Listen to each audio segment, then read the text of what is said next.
Mi suegra exigió una prueba de ADN porque decía que mi hijo no se parecía a su familia. El resultado confirmó que Daniel era el padre. Pero el mismo día descubrimos que Daniel no era hijo biológico del hombre que lo había criado durante 35 años. Mi suegra me llamó llorando y me pidió que destruyera los resultados antes de que su esposo los viera. Dijo que una verdad de laboratorio no podía ser más importante que una familia. Yo le respondí que llevaba 4 meses intentando destruir la mía por una sospecha que ella misma había inventado. Después me acusó de vengarme. Y durante casi un año, la pregunta más difícil de nuestro matrimonio no fue quién era el padre de mi hijo. Fue si yo podía seguir casada con un hombre que había dudado de mí porque su madre se lo pidió. Me llamo Lucía. Tengo 34 años. Mi esposo, Daniel, tiene 36. Nuestro hijo, Nico, tenía 4 cuando comenzó todo. Daniel y yo nos conocimos en una clínica de fisioterapia. Yo trabajaba en recepción mientras terminaba un máster en administración sanitaria. Él había ido por una lesión en el hombro que se hizo intentando montar un armario sin leer las instrucciones. Llegó tarde a la primera cita, olvidó los informes y me preguntó si podía pagar cuando el hombro dejara de odiarlo. Me pareció irresponsable. Él dice que se enamoró de mí porque le expliqué el formulario como si estuviera negociando un tratado internacional. Tardamos 6 meses en salir. Cuando lo hicimos, todo fue fácil de una forma que yo no había conocido antes. Daniel era profesor de historia en un instituto. Hablaba con entusiasmo de cosas que habían ocurrido hacía 500 años y podía recordar el cumpleaños de cada estudiante, pero no dónde dejaba el teléfono. Yo planificaba. Él improvisaba. No éramos perfectos, pero durante años funcionamos bien. La parte más difícil de estar con Daniel siempre fue su madre. Teresa no era cruel de manera evidente. Nunca me insultó frente a otros. No gritaba. No amenazaba. Era más sutil. Si yo cocinaba, preguntaba si Daniel había comido suficiente. Si él llegaba tarde, decía que los hombres a veces evitaban volver a casas demasiado tensas. Si comprábamos un sofá, comentaba que Daniel siempre había preferido colores claros. Tenía la habilidad de convertir cualquier decisión compartida en una prueba de que yo estaba alejando a su hijo de la familia. Su esposo, Joaquín, era diferente. Joaquín había trabajado como mecánico casi toda su vida. Hablaba poco, reparaba cualquier cosa y nunca llegaba a nuestra casa con las manos vacías. Si Teresa criticaba mi comida, él pedía una segunda porción. Si ella decía que Nico no debía ensuciarse, Joaquín se sentaba con él en el suelo. Daniel adoraba a su padre. No tenían una relación de grandes conversaciones. Tenían una relación de acciones pequeñas, revisar el aceite del coche, ver partidos, ir al mercado los sábados y llamarse para preguntar cosas que podían haber buscado en Internet. Había otra persona importante en esa familia, Álvaro. Álvaro era el mejor amigo de Joaquín desde la adolescencia y padrino de Daniel. Había estado en nuestra boda, en el bautizo de Nico y en todas las comidas importantes. Daniel lo llamaba tío, aunque no compartían sangre. Álvaro era más sociable que Joaquín. Tenía un negocio de seguros, contaba historias largas y llevaba regalos demasiado caros. Teresa decía que los 3 habían sido inseparables cuando eran jóvenes. Yo nunca pensé que esa frase tuviera un significado distinto. Daniel y yo nos casamos después de 4 años juntos. Intentamos tener hijos casi inmediatamente. Tuve un embarazo que terminó a las 9 semanas. Después tardé casi 2 años en volver a quedar embarazada. Nico nació sano. Recuerdo a Daniel llorando en el hospital y a Joaquín sosteniéndolo como si le hubieran entregado algo sagrado. Teresa lo amó desde el principio, pero también empezó a examinarlo. Tiene tus ojos, me decía. Nunca tiene los ojos de la familia. No sacó el hoyuelo de Daniel. Es muy rubio para ser Calderón. Qué curioso que no se parezca nada a las fotografías de Daniel de pequeño. Al principio pensé que eran comentarios normales. La gente busca parecidos en los bebés como si la genética fuera un juego de cartas. Cuando Nico tenía 2 años, Teresa llevó un álbum familiar a su cumpleaños y comparó fotografías durante media hora. Joaquín, míralo, dijo. Daniel a esta edad tenía la cara más redonda. Joaquín respondió. Y yo tenía pelo. Las cosas cambian. Todos rieron. Yo también. Pero Teresa no. Los comentarios aumentaron cuando Nico empezó a crecer. Era zurdo. Daniel y yo somos diestros. Tenía una mancha de nacimiento en el hombro. Nadie de la familia de Daniel tenía una igual. Le gustaba dibujar más que jugar al fútbol. Teresa decía que todos los hombres Calderón habían sido deportistas. Joaquín le recordaba que él había pasado su adolescencia arreglando motos y nunca había corrido ni para alcanzar un autobús. Yo intentaba no reaccionar. Daniel decía que su madre estaba obsesionada con los parecidos, pero que no significaba nada. Ella ve conspiraciones hasta en las recetas, bromeaba. No es gracioso cuando habla de nuestro hijo, respondía yo. Le diré que pare. A veces lo hacía. Teresa se callaba durante semanas y luego encontraba una forma nueva de decir lo mismo. La situación empeoró durante el cuarto cumpleaños de Nico. Hicimos una comida en nuestra casa. Había globos, una tarta con dinosaurios y 12 niños corriendo por el jardín. Nico se cayó mientras perseguía una pelota. Daniel lo levantó. Los dos se rieron porque el pantalón se había roto en la rodilla. Teresa los miró durante demasiado tiempo. Después, mientras yo cortaba la tarta en la cocina, se acercó. Lucía, necesito preguntarte algo y espero que no te ofendas. Esa frase siempre significa que la persona ya decidió ofenderte. ¿Qué pasa? ¿Estás completamente segura de las fechas del embarazo? Dejé el cuchillo. ¿Qué significa eso? Nada. Solo que Nico nació 2 semanas antes. Eso no cambia quién es su padre. No he dicho que lo cambie. Entonces no entiendo la pregunta. Teresa bajó la voz. Daniel confía mucho. A veces demasiado. Sentí que se me calentaba la cara. Sal de mi cocina. No quería atacarte. Acabas de insinuar que engañé a tu hijo y que Nico no es suyo. Solo quiero tranquilidad para todos. Yo estaba tranquila hasta que entraste. Daniel apareció en la puerta. ¿Qué ocurre? Teresa dijo. Tu esposa me está echando de la casa. Porque tu madre acaba de preguntarme si estás seguro de ser el padre de Nico. Daniel miró a Teresa. Esperé que se enfadara. Esperé que le pidiera que se marchara. En cambio dijo. Mamá, ahora no. Ahora no. No, nunca vuelvas a decir eso. No, es absurdo. Ahora no. Teresa salió de la cocina con los ojos húmedos, como si yo la hubiera humillado. Daniel esperó a que terminara la fiesta para hablar conmigo. No debiste confrontarla delante de todos, dijo. Ella me confrontó dentro de mi casa. Está pasando por una etapa rara. Lleva 4 años pasando por esa etapa. ¿Sabes que es insegura? ¿Sobre la paternidad de nuestro hijo? Daniel se sentó frente a mí. No creo que Nico no sea mío.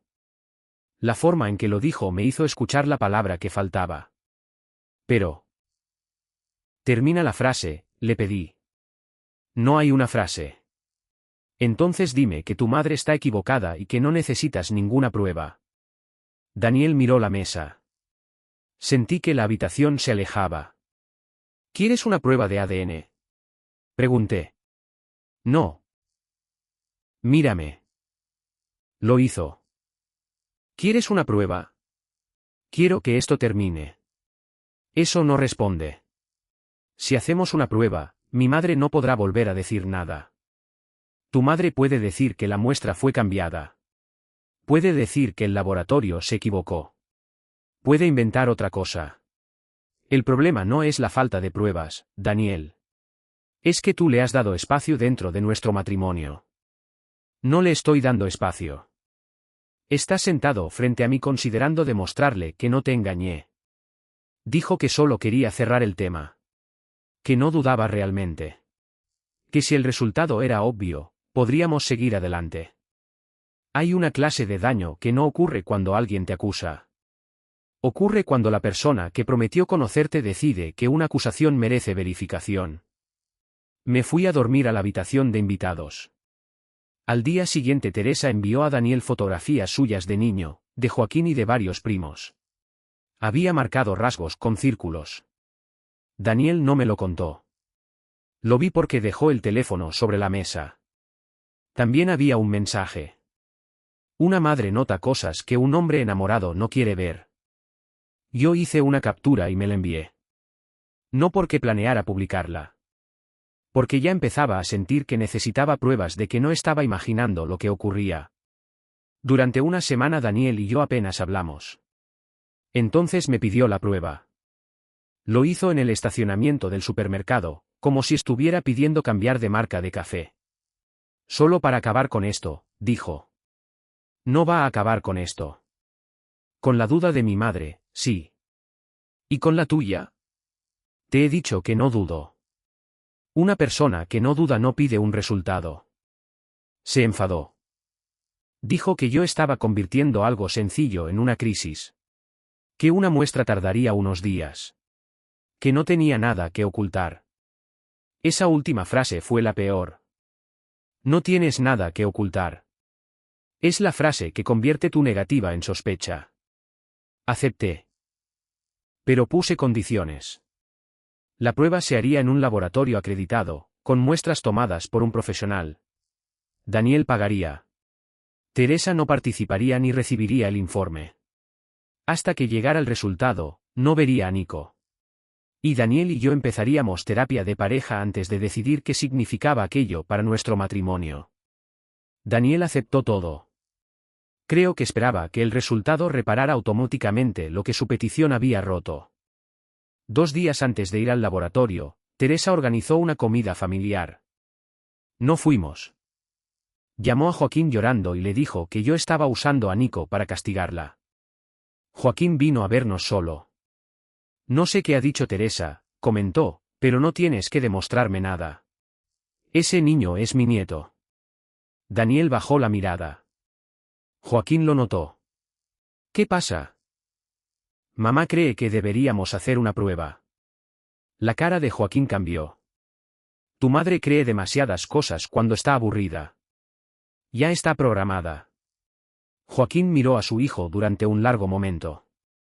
Entonces el problema no está en la sangre, dijo. Está en que la pediste. Fue la primera persona de la familia de Daniel que entendió lo que yo sentía sin que tuviera que explicarlo. La prueba se hizo un martes. Nico creyó que el hisopo era un cepillo extraño. Después pidió un helado. Yo pasé 5 días sintiendo una humillación que no sabía dónde colocar. Sabía cuál sería el resultado. Pero cada vez que miraba a Daniel imaginaba que, en alguna parte de él, había una pregunta esperando permiso para existir. El viernes de esa misma semana, Teresa dejó una caja en nuestra puerta. Dentro había 4 kits de genealogía genética. Había comprado uno para ella, uno para Joaquín, uno para Daniel y uno para Nico. Una nota decía: ya que están haciendo pruebas, al menos hagamos algo bonito y conozcamos nuestras raíces. Tiré el kit de Nico a la basura. Daniel guardó el suyo. No lo usarás, ¿verdad? Pregunté. Mi padre ya hizo uno hace meses. Mamá se lo regaló por su cumpleaños. ¿Y para qué necesitas tú otro? Siempre quiso completar el árbol familiar. Me reí sin humor. Tu madre está intentando convertir una acusación en una actividad familiar. Daniel no hizo la prueba ese día. La hizo una semana después, sin decírmelo. Dijo que quería encontrar parientes de la rama de su abuelo. También dijo que necesitaba hacer algo que no se sintiera como el examen de paternidad. Yo estaba demasiado cansada para discutir. El resultado del laboratorio llegó primero. Daniel abrió el correo frente a mí. La probabilidad de paternidad era superior al 99,99%. Nico era su hijo. Por supuesto que lo era. Daniel empezó a llorar. Intentó abrazarme. Yo di un paso atrás. Lucía, lo siento. ¿Por qué lloras? Porque todo esto fue absurdo. Lo era antes del resultado. Lo sé. No. Ahora lo sabes. Antes decidiste comprobarlo. Se tapó la cara. No sentí satisfacción. No dije, te lo dije. Solo sentí una distancia enorme entre nosotros. Daniel envió a Teresa una fotografía de la primera página del informe con el resto de los datos ocultos. Ella respondió. Gracias a Dios. Ahora todos podemos seguir adelante. Ni una disculpa. Ni una palabra sobre lo que había hecho. Solo alivio porque su sospecha había sido resuelta a su favor. Daniel escribió. No vamos a seguir adelante como si nada. Teresa no contestó. 3 días después llegó el resultado de genealogía de Daniel. Yo estaba trabajando cuando me llamó. No hablaba con claridad. La aplicación está mal, dijo. ¿Qué pasó? Mi padre aparece como no relacionado. Al principio pensé que se refería a un error de configuración. Joaquín había completado su kit meses antes. Su perfil estaba vinculado al árbol familiar de Teresa. Si Daniel compartía suficiente ADN con él, la plataforma debía identificar una relación padre-hijo. No aparecía ninguna. En cambio, Daniel tenía una coincidencia del 27% con una mujer llamada Marina Robles. La plataforma sugería media hermana, tía o sobrina. Marina tenía 38 años. En su perfil figuraba una fotografía junto a un hombre que reconocí inmediatamente. Álvaro. El padrino de Daniel. El mejor amigo de Joaquín. El hombre que había sostenido a nuestro hijo durante su bautizo. Daniel llamó a su madre. Puso el teléfono en altavoz. Mamá, ¿quién es Marina Robles? Teresa guardó silencio. Mamá. No sé. Su padre es Álvaro. Escuché cómo respiraba al otro lado. Daniel repitió la pregunta. ¿Por qué papá no aparece relacionado conmigo? Teresa empezó a llorar. No fue un llanto sorprendido. Fue el sonido de alguien que llevaba 35 años temiendo una conversación. No se lo digas a Joaquín, dijo. Daniel se quedó inmóvil. ¿Qué no debo decirle? Tu padre tiene el corazón delicado. ¿Qué no debo decirle? Fue antes de la boda. Joaquín y yo estábamos separados. Solo fue una vez. Daniel cerró los ojos. Álvaro es mi padre biológico. No lo sabía con seguridad. ¿Él lo sabía? Teresa tardó demasiado en responder. Sabía que existía la posibilidad. Yo miré a Daniel. Su rostro parecía vacío. ¿Papá sabe? Preguntó. No. 35 años. Joaquín te crió. Eso es lo importante. Y por eso querías pruebas de Nico. Teresa sollozó. No mezcles las cosas. Pasaste 4 años diciendo que mi hijo no se parecía a la familia mientras sabías que quizá yo no compartía sangre con la familia que usabas para compararlo. Yo quería protegerte. ¿De qué? De cometer el error que yo cometí. La frase fue tan cruel que incluso Teresa pareció arrepentirse al escucharla. Daniel colgó. Durante varios minutos no habló. Después dijo. Tengo que contarle a mi padre. 1 hora más tarde Teresa me llamó a mí. Tienes que detenerlo, dijo. No puedo decidir por Daniel. Joaquín no sobrevivirá a esto. No uses su salud para pedirnos que mantengamos tu mentira. Tú no entiendes lo que está en juego. Entiendo perfectamente. Hace una semana querías que un laboratorio decidiera si mi hijo pertenecía a tu familia. Ahora que el laboratorio habló de ti, dices que la sangre no importa. ¿Quieres vengarte? No. Entonces borren los perfiles. Destruyan los resultados. Nadie tiene que saberlo. Joaquín tiene derecho a que su esposa y su hijo decidan hablarle con la verdad. No eres parte de esto. Me quedé en silencio. Durante años Teresa me había recordado que yo no era una Calderón cuando le convenía. Ahora quería excluirme de una crisis que había entrado en mi matrimonio y en la identidad de mi hijo. Tú me convertiste en parte cuando acusaste a Nico, respondí. Colgué. Interludio del canal, mitad de la historia. Antes de continuar, cuéntanos desde qué ciudad o país estás escuchando esta historia. Y responde algo: si una prueba confirmara que tu pareja te acusó injustamente, pero al mismo tiempo revelara un secreto de paternidad dentro de su propia familia, ¿guardarías silencio para proteger a la persona que te acusó? Dale like al vídeo, suscríbete a Historias de Reddit completas y deja tu opinión en los comentarios. Eso nos ayuda a seguir creando historias largas con drama familiar, relaciones y actualizaciones. Ahora sí, volvamos a la noche en que Daniel tuvo que elegir entre proteger la mentira de su madre o decirle la verdad al hombre que siempre había llamado papá. Daniel llamó a Joaquín y le pidió que viniera a nuestra casa sin Teresa. Joaquín llegó 40 minutos después con una bolsa de mandarinas porque nunca sabía visitar a alguien sin llevar comida. Se sentó en el sofá y miró a su hijo. ¿El resultado de Nico salió bien?, preguntó. Daniel asintió. Es mío. Joaquín frunció el ceño. Ya era tuyo antes del papel. Daniel empezó a llorar. Joaquín dejó la bolsa en el suelo. ¿Qué pasó? Daniel intentó hablar 3 veces. Al final le mostró la pantalla del teléfono. Le explicó el perfil de genealogía, la ausencia de coincidencia entre ellos y la conexión con Marina Robles. Joaquín leyó todo sin tocar la pantalla. No preguntó si la plataforma podía equivocarse. No dijo que faltaba otra prueba. Solo preguntó. ¿Tu madre lo confirmó? Daniel asintió. Joaquín se levantó. Pensé que se iría. En cambio caminó hasta la ventana y se quedó de espaldas a nosotros. Álvaro, dijo. No era una pregunta. Sí, respondió Daniel. Joaquín apoyó una mano en el marco de la ventana. Hubo una época en que ella y yo estuvimos separados, explicó. 2 meses. Yo quería irme a trabajar al norte. Teresa decía que, si me marchaba, no me esperaría. Discutíamos por todo. Se giró. Álvaro fue quien me convenció de volver. Esa frase llenó la habitación de una forma pesada. Daniel se secó la cara. Papá, yo.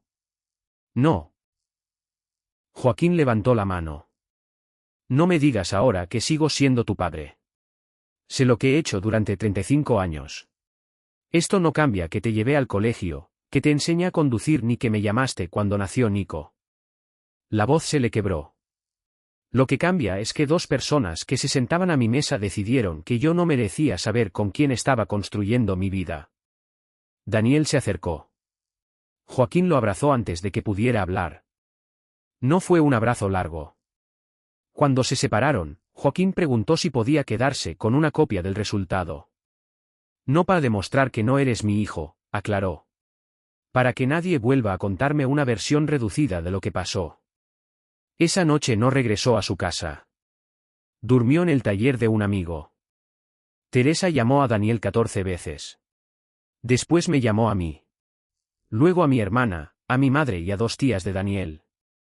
A la mañana siguiente, la historia ya había cambiado. Según Teresa, yo había obligado a Daniel a realizar pruebas innecesarias porque quería enfrentar a su familia.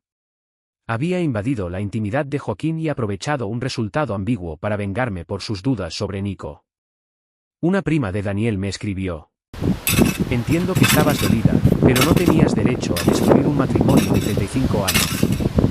Le pregunté cómo había llegado a la conclusión de que yo había tenido una relación con Álvaro. No respondió. Mi madre me aconsejó no contestar a nadie. La gente que necesita culparte no busca información, dijo. Busca una persona que cargue con la incomodidad. Guardé los mensajes. Daniel me pidió que no enviara las capturas de su madre. Ya está todo bastante mal, dijo. Ella les está diciendo que yo provoqué esto. Quienes nos conocen no lo creerán. Tu prima acaba de acusarme de destruir el matrimonio de tus padres. Está reaccionando sin saber. Porque tu madre se aseguró de que no supiera. Daniel respiró hondo. ¿Qué quieres que haga? ¿Que publique la vida sexual de mi madre en el grupo familiar? Quiero que dejes de pedirme que proteja su reputación con mi silencio. No te estoy pidiendo eso. Me acabas de pedir que no muestre el mensaje donde ella acusó a Nico durante meses. Se llevó las manos a la cabeza. Acabo de descubrir que mi padre no es mi padre biológico. Y yo acabo de demostrar que tu hijo sí es tuyo después de que tú aceptaras ponerlo en duda. La frase cayó entre nosotros. Daniel durmió en el sofá. Durante las 2 semanas siguientes, nuestra casa pareció una sala de espera. Joaquín pidió una prueba confirmatoria con Daniel. No porque quisiera dejar de ser su padre, sino porque necesitaba una respuesta clínica antes de tomar decisiones sobre su matrimonio. El resultado confirmó que no compartían una relación biológica de padre e hijo. Joaquín envió una fotografía del informe a Teresa con una sola pregunta. ¿Cuándo pensabas decírmelo? Ella respondió. Nunca, porque nunca cambió nada. Para Joaquín, esa respuesta cambió todo. Inició una separación. No porque Daniel no fuera suyo. Porque Teresa había elegido por él durante 35 años y todavía defendía la elección como un acto de amor. Álvaro llamó a Daniel. Daniel no contestó. Después recibió un mensaje. Sé que no tengo derecho a pedir nada. Solo quiero explicarte. Daniel lo dejó sin leer durante 2 días. Finalmente aceptó verlo en un café. Yo no fui. Esa conversación le pertenecía. Volvió 3 horas después. Álvaro había sabido que podía ser su padre desde el embarazo. Teresa le dijo que las fechas coincidían, pero que se casaría con Joaquín y que nadie volvería a hablar del tema. Álvaro aceptó. Dijo que tenía miedo de perder a los dos, me contó Daniel. ¿Y qué dijo sobre ser tu padrino? Daniel soltó una risa vacía. Que era la única forma de estar cerca sin destruir nada. Estuvo cerca porque la mentira le convenía. Daniel me miró. También era mi tío Álvaro. La persona que vino a mis partidos y me prestó dinero para mi primer coche. No digo que no sintiera algo por ti. Digo que eligió una forma de quererte que te quitaba información sobre tu propia vida. Daniel no quería odiarlo. Tampoco quería conocerlo como padre. Le dijo que necesitaba tiempo y que no se acercara a Nico. Álvaro respetó esa distancia. Teresa no. Una tarde apareció en la salida del colegio de Nico. No podía recogerlo porque no estaba autorizada, pero esperó junto a la puerta con un regalo. La directora me llamó. Cuando llegué, Teresa estaba sentada en un banco y Nico la veía desde una ventana. Solo quería darle esto, dijo mostrando un coche de juguete. Te pedimos espacio. Es mi nieto. Eso no te da derecho a aparecer sin avisar. No puedes castigarlo por un problema entre adultos. No lo estoy castigando. Estoy evitando que uses a un niño para saltarte un límite. Teresa se levantó. Ya demostraste que es de Daniel. ¿Qué más quieres? La miré. Quería que nunca hubiera sido necesario demostrarlo. Cometí un error. No. Cometiste el mismo error durante 4 años y luego convenciste a tu hijo de convertirlo en un examen. Daniel tomó su propia decisión. En eso tienes razón. No acepté el regalo. Esa noche Daniel se enfadó conmigo. No porque Teresa hubiera ido al colegio. Porque yo no le había permitido ver a Nico durante 5 minutos. Podías evitar una escena, dijo. La escena empezó cuando apareció sin permiso. Es su abuela. Y yo soy su madre. No puedes cortar una relación para siempre. No he dicho para siempre. He dicho hasta que podamos confiar en que respetará un no. Daniel dijo que yo estaba utilizando el acceso a Nico para castigarla. Fue la misma acusación que Teresa había hecho. Algo dentro de mí se cerró. Necesito que te vayas unos días, dije. Se quedó inmóvil. ¿Me estás echando? Te estoy pidiendo espacio porque no puedo seguir defendiéndome de tu madre dentro de mi propia casa. Estoy intentando manejar la destrucción de mi familia. Tu familia también somos Nico y yo. Se fue a casa de Joaquín. Nico preguntó por qué su padre no dormía allí. Le dijimos que los adultos estaban resolviendo un problema y que nada era culpa suya. Durante 3 semanas Daniel venía cada tarde, cenaba con él y luego se marchaba. Seguimos terapia de pareja. La terapeuta se llamaba Elisa y tenía una forma incómoda de dejar silencio después de una pregunta. En la primera sesión le preguntó a Daniel: ¿qué esperaba obtener con la prueba de paternidad? Paz. ¿Para quién? Daniel dijo que para todos. ¿Quién estaba en conflicto antes de la prueba? Preguntó ella. Mi madre y Lucía. ¿Y a quién pidió que demostrara algo? Daniel miró el suelo. A Lucía. Entonces no distribuyó el costo de la paz. Lo colocó sobre la persona acusada. No me hizo sentir victoriosa. Me hizo sentir comprendida. En sesiones posteriores hablamos de algo más difícil. Daniel llevaba toda la vida administrando las emociones de Teresa. Cuando ella lloraba, él cambiaba planes. Cuando se ofendía, él traducía sus palabras para que parecieran menos dañinas. Cuando cruzaba límites, él pedía a los demás que fueran comprensivos porque así es ella. Yo había aceptado ese sistema durante años porque Daniel compensaba siendo cariñoso y presente en casi todo lo demás. Pero la prueba de ADN había convertido el patrón en una herida que no podía minimizar.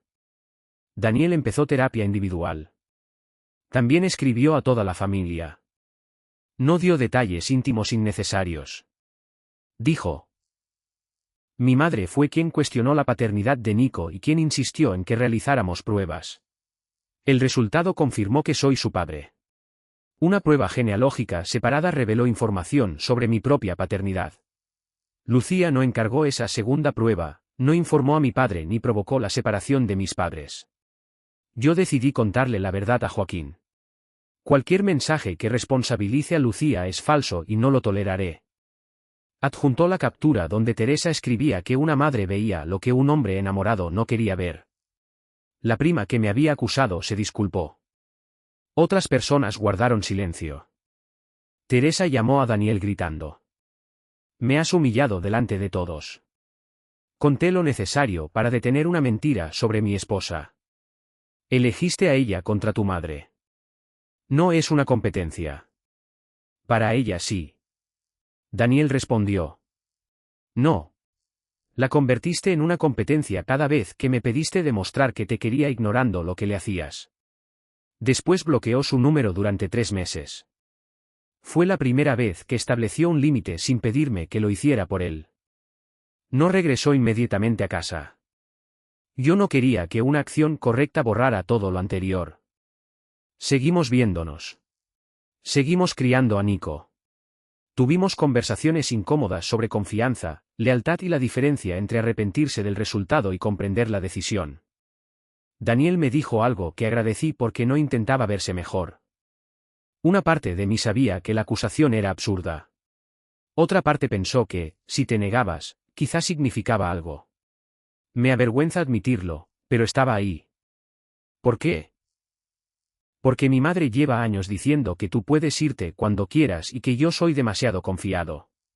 Lo escuché tantas veces que empezó a parecer una posibilidad, aunque no tuviera pruebas. Entonces ella no creó la duda ese día. No. La alimentó durante años y yo nunca la saqué de nuestra casa. Esa honestidad no reparó todo. Pero era mejor que solo quería terminar con el tema. 2 meses después, Daniel regresó. No volvimos a la normalidad. Construimos otra normalidad. Teresa no veía a Nico sin uno de nosotros presente. No podía aparecer en la escuela ni en casa sin avisar. Si hacía comentarios sobre rasgos físicos, la visita terminaba. Durante casi un año no cumplió las condiciones porque se negaba a aceptar que necesitaba disculparse directamente conmigo. Mandaba cartas a Daniel diciendo que yo controlaba la familia. Enviaba regalos a Nico a través de otros parientes. Yo los guardaba sin abrir hasta que Daniel los devolvía. Joaquín se mudó a un apartamento pequeño cerca de nosotros. Al principio parecía avergonzado de que la gente supiera. Luego comprendió que la vergüenza no le pertenecía. Siguió viendo a Daniel todos los sábados. Un día Daniel le preguntó si prefería que dejara de llamarlo papá. Joaquín respondió: Si haces eso, te cobro 35 años de comidas. Se rieron. Después lloraron. La relación entre ellos cambió, pero no disminuyó. Joaquín dijo que la biología le había explicado cómo empezó la vida de Daniel, no quién había vivido esa vida a su lado. La aparición de Marina fue más complicada. Ella escribió a Daniel mediante la plataforma de genealogía. Su primer mensaje fue cuidadoso.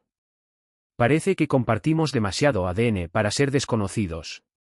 No sé qué información tienes. No quiero entrar en tu vida sin permiso. Si alguna vez quieres hablar, aquí estoy. Daniel tardó un mes en responder. Se reunieron en un parque. Marina era veterinaria, tenía 2 hijas y la misma costumbre que Daniel de mover las manos cuando contaba una historia.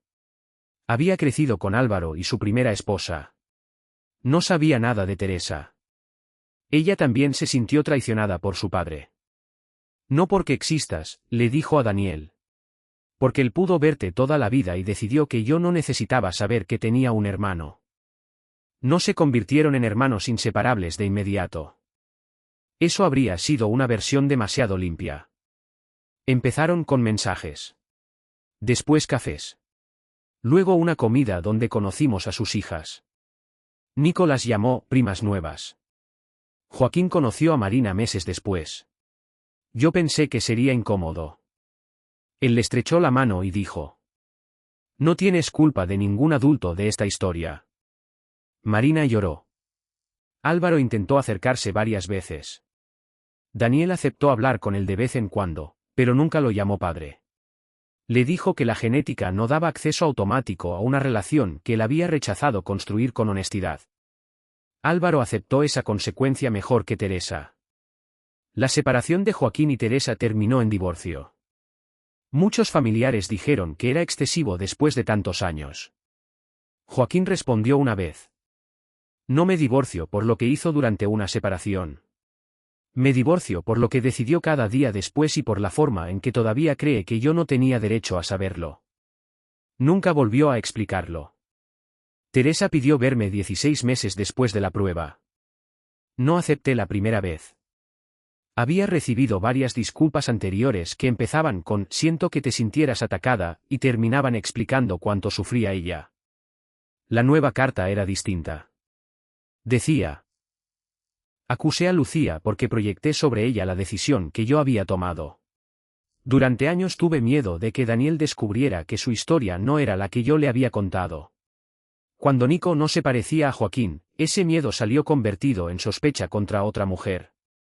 Preferí examinarla a ella antes que mirar mi propia mentira. Convencí a Daniel de que pedir una prueba era razonable. No lo era. Convertí a mi nieto en evidencia y a mi nuera en acusada. Después, cuando el resultado reveló mi secreto, intenté exigir la protección que yo no había ofrecido. No tengo derecho a pedir que me perdonen porque estoy sola. Solo puedo admitir lo que hice y aceptar las condiciones que decidan. Leí la carta 3 veces. Daniel no me presionó. Puedes decir que no, me dijo. Esa frase fue una prueba más importante para nuestro matrimonio que cualquier informe de laboratorio. Acepté verla en la consulta de la terapeuta familiar de Teresa. No llevamos a Nico. Teresa parecía más pequeña que antes. No físicamente. Era como si hubiera perdido el escenario desde el que siempre hablaba con seguridad. No voy a pedirte que me creas de inmediato, dijo. Bien. Tampoco voy a decir que lo hice por amor a Daniel. Esperé. Lo hice por miedo, continuó. Tenía miedo de que él descubriera lo de Álvaro. Miedo de que Joaquín se fuera. Miedo de que todos vieran que la familia que yo presentaba como perfecta estaba construida sobre algo que nunca quise enfrentar. ¿Y por qué Nico? Porque no se parecía a Joaquín. Cada vez que lo veía, pensaba en que Daniel tampoco se parecía a él cuando era niño. Me convencí de que estaba detectando en ti lo que nadie había detectado en mí. No detectaste nada. Inventaste una acusación. Sí. No discutió. Eso era nuevo. Daniel tomó su propia decisión, dije. No eres responsable de todo lo que hizo. No. Pero soy responsable de haber convertido la desconfianza en una prueba de lealtad desde que era niño. La disculpa no borró el cumpleaños de Nico, el laboratorio ni la noche en que Daniel salió de casa.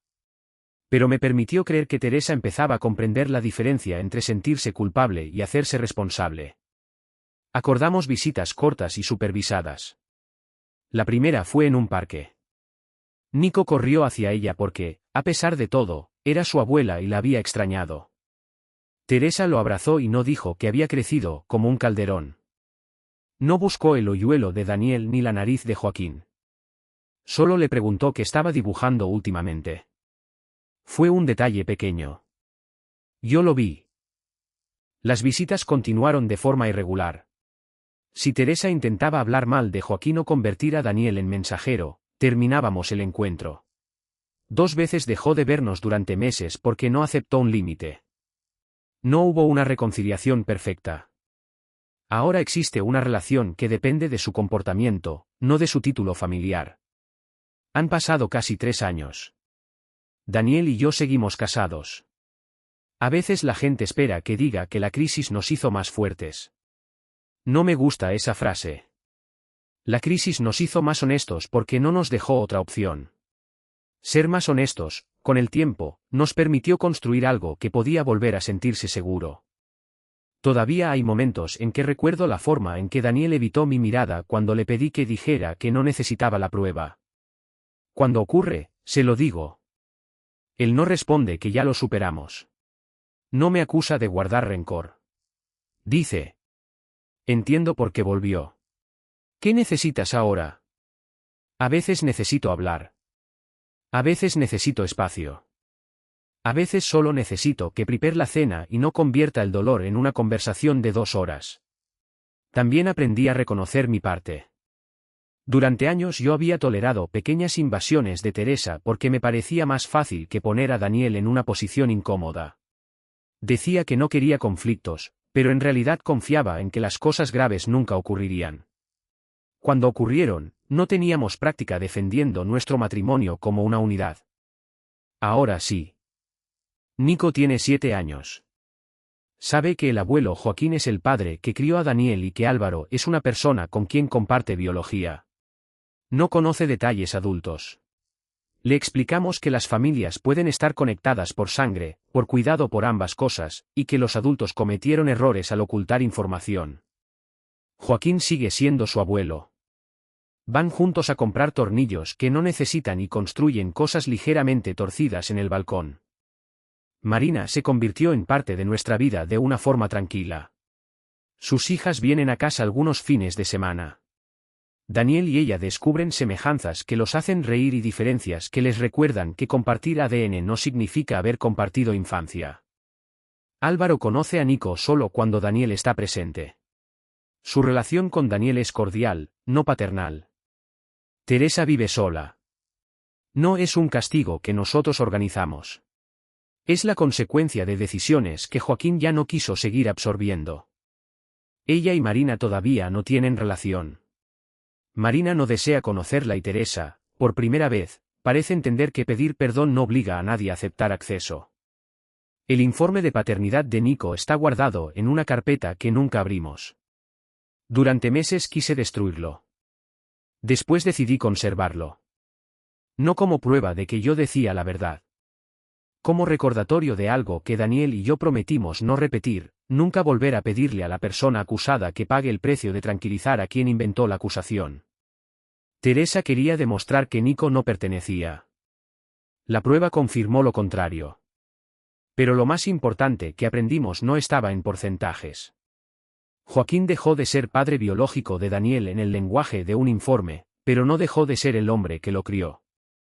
Álvaro se convirtió en padre biológico, pero eso no le entregó los 35 años que había decidido vivir como padrino. Teresa siguió siendo madre y abuela, pero esos títulos no la protegieron de las consecuencias de mentir y cruzar límites. Y yo seguí siendo la esposa de Daniel, aunque el resultado confirmara algo que ambos ya sabíamos. La sangre explicó conexiones. Las decisiones explicaron la familia. Mi suegra pidió una prueba porque creía que la verdad me humillaría a mí. Al final, la verdad no humilló a nadie. Solo quitó los lugares donde todos se habían escondido. Si llegaste hasta el final, cuéntanos desde qué ciudad o país escuchaste esta historia. Dale like al vídeo, suscríbete a Historias de Reddit completas y activa la campana para ayudarnos a seguir publicando relatos largos como este. Y responde en los comentarios, ¿Lucía hizo bien al negarse a guardar el secreto de Teresa? ¿Habrías continuado el matrimonio después de que tu pareja pidiera una prueba de paternidad, o para ti esa duda habría sido definitiva?